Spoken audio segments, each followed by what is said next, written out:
Hello everyone, my name is Rico from SneakerWeb, and today we're going to be talking about the performance review on the Puma Stewie 1s. Let's get right into it.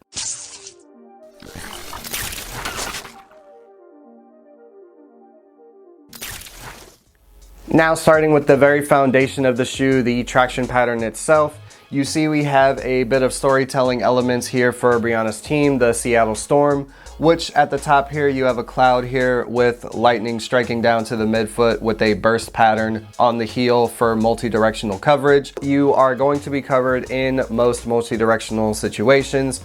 Any crossovers or hezzies, step backs, things like that, you're going to be covered. Now outdoors, I was almost going to recommend these fully, but on the very last day, the traction started to fray.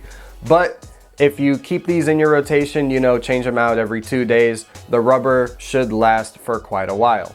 Now for indoor use, I would just recommend that you keep up with your wipes, especially on heavy caked, dusty floors. Just wipe your shoe after every game and you should be good to go. But on clean courts or moderately dusty courts, you should be good to go in these. And like I mentioned, that burst pattern on the bottom of the heel, in case you get caught on your heels, you're not going to lose traction or slip out under you unless you fully go 90 degrees. But other than that, you should be good to go in these.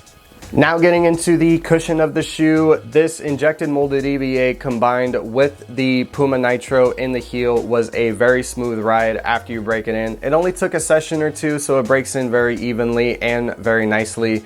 But running up and down the basketball court, you're gonna have a lot of court feel in the forefoot, but you're also gonna have a lot of impact protection as well, especially if you get caught landing on your heels or hard landings. It happens in some situations. So when that does happen, the Puma Nitro especially is gonna have you covered.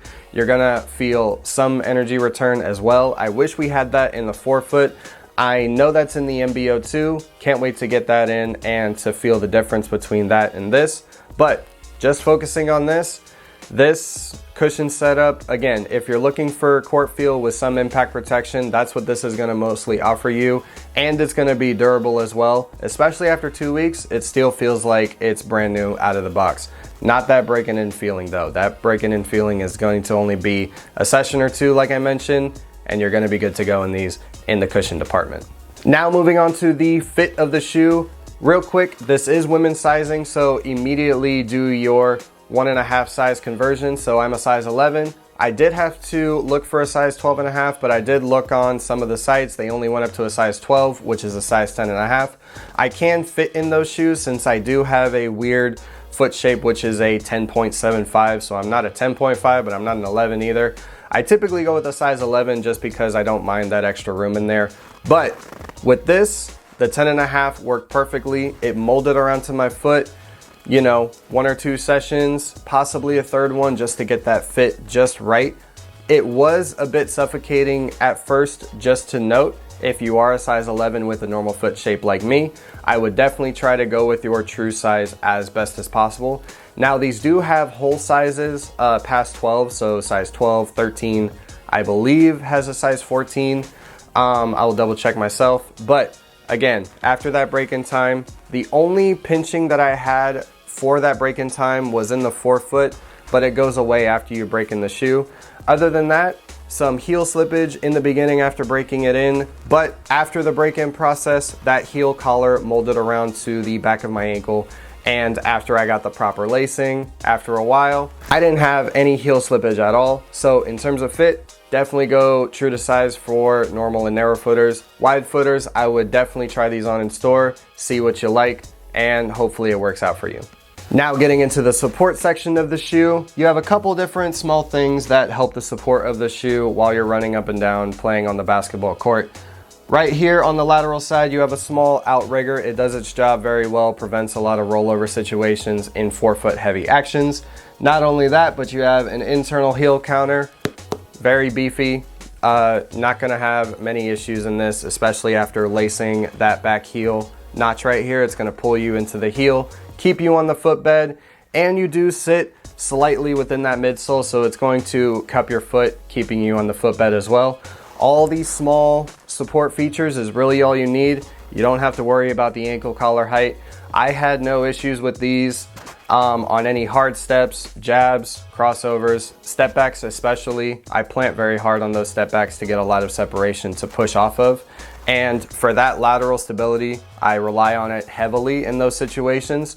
So this shoe kept up with it very nicely. Didn't see a lot of rollover, didn't feel a lot of rollover, which is very good in a shoe. So the support, A1, you're gonna have a good time in these. You're gonna be covered. And finally, the materials. You have a primary mono mesh, engineered mesh on the top. You also have some breathable sections on the side and in the toe. Really helps out, especially on those hot summer days like here in Florida. But not only that, you have some synthetic leather for some structure in the eye stays, so that way when you tug at them, they don't rip on you. And in the back heel, kind of reinforces that back heel section, so that way it doesn't collapse on you, especially if you're going at it sideways. Primarily on your medial side, never go sideways that way. That's just an ankle injury. But the materials aren't going to fail on you, especially playing in these outdoors. As you can see, a little dirty, but the mono mesh is protected. And you also have some fuse in some high wear areas, like in that lateral side right here, to make sure that you're caged while you're planting your foot in any pivot type situation, so the material isn't gonna rip on you or separate from the midsole. You're gonna be covered in these. Also, the tongue and the back collar, like I mentioned in the fit, they're gonna mold to your foot after a few break-ins, so materials, no real issue.